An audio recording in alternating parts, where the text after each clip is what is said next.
Hello. So I have all your assumptions right here on screenshot, and the fun part is we're going to now go through them all together. Hooray! So let's begin. You are one of the happiest people to ever walk the earth.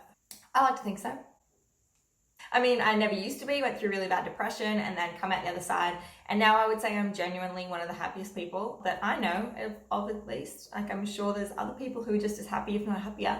Now, knowing how bad it can be, coming back out the other side, I now see it as a choice, which would really frustrate some people. I know that you don't always choose your situation, but ultimately you choose how you choose to react. You choose how you choose. You're vegan or vegetarian. I don't classify myself, I don't define myself by my diet, but I do eat a mostly plant-based diet. It makes me feel really good. It makes, like, once you become aware of the way that you're eating and the way that it affects the world around you, you kind of choose to make lighter choices because of that. So yeah, I eat a mostly plant-based diet, but no, I don't call myself vegan. You have always been thin. I would say so. I mean, genetically, that's what my whole family is programmed to look like. I have the exact same shape as my mum did at my age, but also because we've also been very athletic, all of us. Like, mum and dad were both very, very athletic. They still stay active. And then myself and my two brothers were always very, very, very energetic, athletic, always moving, always doing something, very good at what we did as well. So like, we were always in like elite, very high performance athletic teams, and loved it. We thrived off it. That's just how we are. You would never decide to have short hair. I mean, in reality, I probably wouldn't choose to cut it, but I do think about it. I do contemplate it. Doesn't mean I wouldn't never cut it. Just at the moment, I'll keep it. Ute foot size. I think that's meant to say your foot size. And then it's got a question mark. So that's not an assumption, guys. That's a question. If you really wanted to know, I'm a 9.5 in Australian sizing. Quite a larger foot. Good for balancing and for swimming and running. You are not religious. That, I would say you were right on, as in I'm christened technically when I was younger. The way I choose to live isn't by a religion, it's with kindness and happiness and understanding and compassion. That's my religion.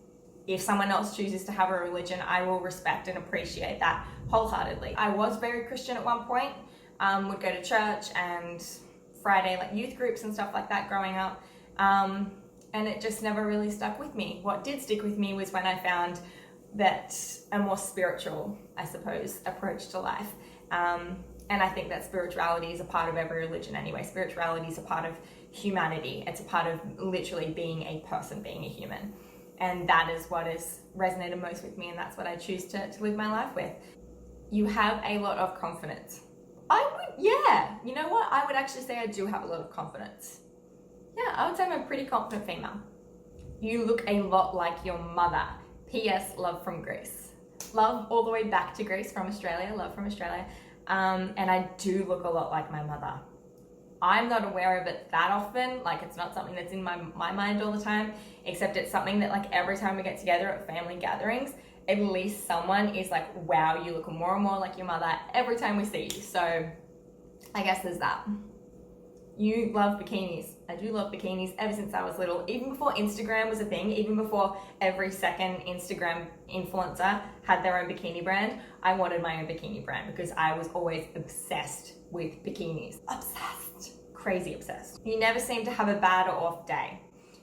No, that's wrong. I do have bad and off days. And when I do, though, it's not the end of the world. Like, I feel like I went to ground, like to rock bottom, rock bottom.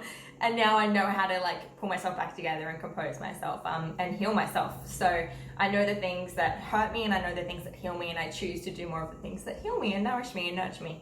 And that's how I got through it, and that's how I continue to get through every single day by choice. But regular things that get you down, stress and anxieties, just like little things that should pull you down, I see those as like separate from me. So I see them as something that I can deal with, and I choose to redirect my energy towards that in terms of healing and recovering and like neutralizing that kind of situation. And I still see myself as a full person and a happy person aside from those issues. Does that make sense? You and your boyfriend are kind of fake. That's up to you. I love him, he loves me, we know what we share. You can have whatever thought you want on it, but to me, I'm whipped. My cheeks hurt when I think about it. I miss him. You're a little bit of a control freak. I am such a control freak. I like things done my way. I like them done a certain way and at a certain time. I don't know how Lewis puts up with me. Like, in my mind, I'm chaotic. And so for him to just be like, yeah, I'm just gonna watch this tornado swoon by and around me. He literally just like sits in the eye of my storm and just goes, hey, I'm just gonna meditate or surf. Like, how do you do it? He's amazing. Yes, I am a control freak. I'm trying to learn to resist though. So when Lewis wants to wash out the dishes, I'm trying to be okay with letting him just do that his way. I just can't watch. You are really outgoing and extroverted. That is a no-no. I am actually an introvert, like 70% introverted. There's a test that you can do and it gives you like a percentage. Yeah, I'm very introverted. That doesn't mean that I don't like socializing though, and it doesn't mean that I'm not loud and obnoxious when I am in a group. It just means that in terms of restoring your energy, like the way that you replenish yourself, I suppose, is in solitude. So I can go out and have fun and socialize, and then I just need to come back and be in my own little spot, my own little world for a while, and then I can go back out. You're really rich. No. No, I'm sorry. If I was really rich, I would not live in this tiny little 1-bedroom apartment. It literally, from the whole length of the whole thing, is probably 20 meters long and like 4 or 5 meters wide at max. It's tiny. I have nowhere to put anything. Like, even my washing up takes over the whole kitchen. My fridge takes over the whole kitchen. Yeah. No, definitely not rich. I do have expensive taste though, which is really unfortunate for my wallet. You are really body confident. Yes, yeah, I would say so. I've really learnt to love and accept my body for exactly what it is. And not because of the way it is, just because it is. As in, my body allows me to do everything. It allows me to get up and watch sunrise. It allows me to travel the world. It allows me to swim, to run, to yoga. And yoga makes me feel so good. It allows me to eat, to hug people, to hold hands with people, to kiss people. Do you know what I mean? Like, that's what a body is meant to do. It's just supposed to like hold the soul within you and allow you to do all these amazing things. And to me, after learning that your body isn't supposed to look a certain way or like be anything in particular, it's allowed to just be and hold you as a person. That's when I really learned to love my body and myself. So when I say that, yes, I'm body confident and yes, I love my body, it's not that I'm obsessed with the way that I look, or that I think that my body is the right body. It's just that my body is a body. Like, why would I want to change my body when this one works perfectly fine? Pure heart but glued to social media.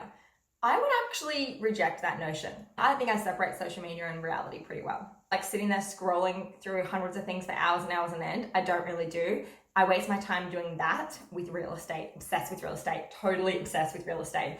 I get on that and I look at rentals because I can't afford to buy a place at the moment, but then I look at buying because I like to dream and think big and look at my dream homes that I can find in all different places around the world. So that's what I do with my spare time rather than scrolling through Instagram.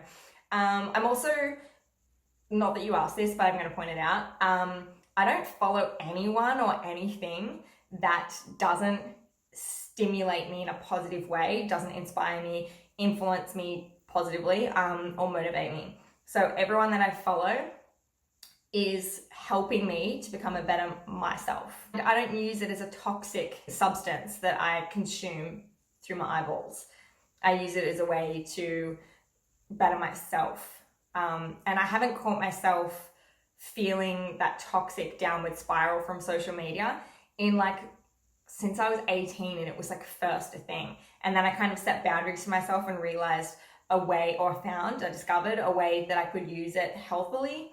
And I've just done that ever since. So that is that. I did record an extra little bit and a closing part for this video, except I've somehow deleted it or lost it or whatever. So here's your close. Later.